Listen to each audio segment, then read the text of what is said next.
Taking time for your local farm news weekend review here on AM 960 KLTF. This week in farm news. The Minnesota Board of Animal Health announced on Monday that it would be lifting the ban placed on poultry exhibitions and other gatherings of birds beginning on Tuesday, December 1st. Birds will be permitted at fairs, swap meets, exotic sales, petting zoos, and other events where birds are gathered or commingled. The directive to prohibit birds from exhibition was made back on May 15th in the midst of the outbreak of the highly pathogenic avian influenza. The ban was put in place to minimize the spread of the virus and protect the state's domestic bird population. Lifting the poultry exhibition ban comes as a result of new cases of highly pathogenic avian influenza in Minnesota since June 5th. During the spring 2015 outbreak, 108 farms spanning 23 counties were infected in Minnesota. All affected farms have completed cleaning and disinfection of their facilities as of November 13th, and 104 farms have been cleared to restock their barns with birds. For more additional information on Minnesota's response to the highly pathogenic avian influenza, visit mnairresponse.info.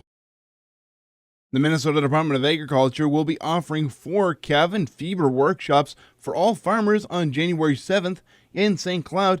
The variety of the sessions is designed for people interested in exploring new ideas during the short days of winter.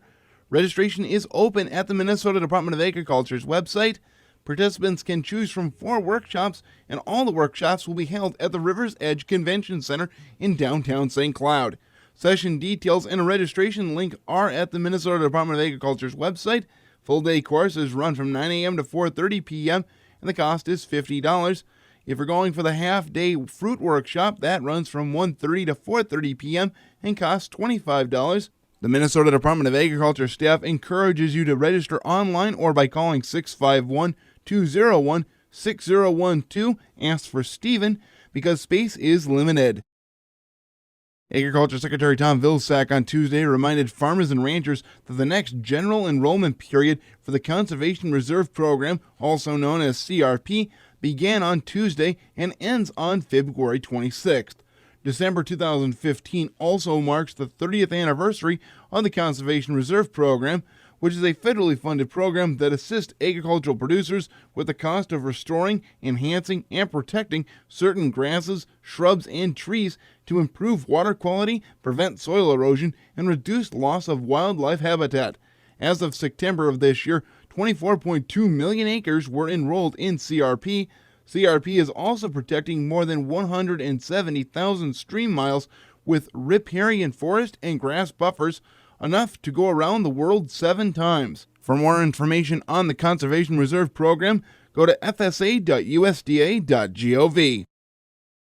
The Minnesota Beef Research and Promotion Council is seeking candidates for their board elections.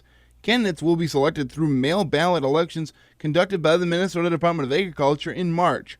The candidate registration deadline is January 31st of 2016. These farmer leaders will serve a 3-year term directing the investment of the Beef Research and Promotion Council's checkoff program. Nominees are required to reside within the area to be represented. Council members shall be residents of the state of Minnesota of legal voting age and be participating cattle producers or feeders. Those interested in running for the vacant positions will need to complete the candidate registration forms, which can be found at the minnesotabeef.org website. Farmers and ranchers must be certified producers with the Minnesota Beef Council to receive a ballot.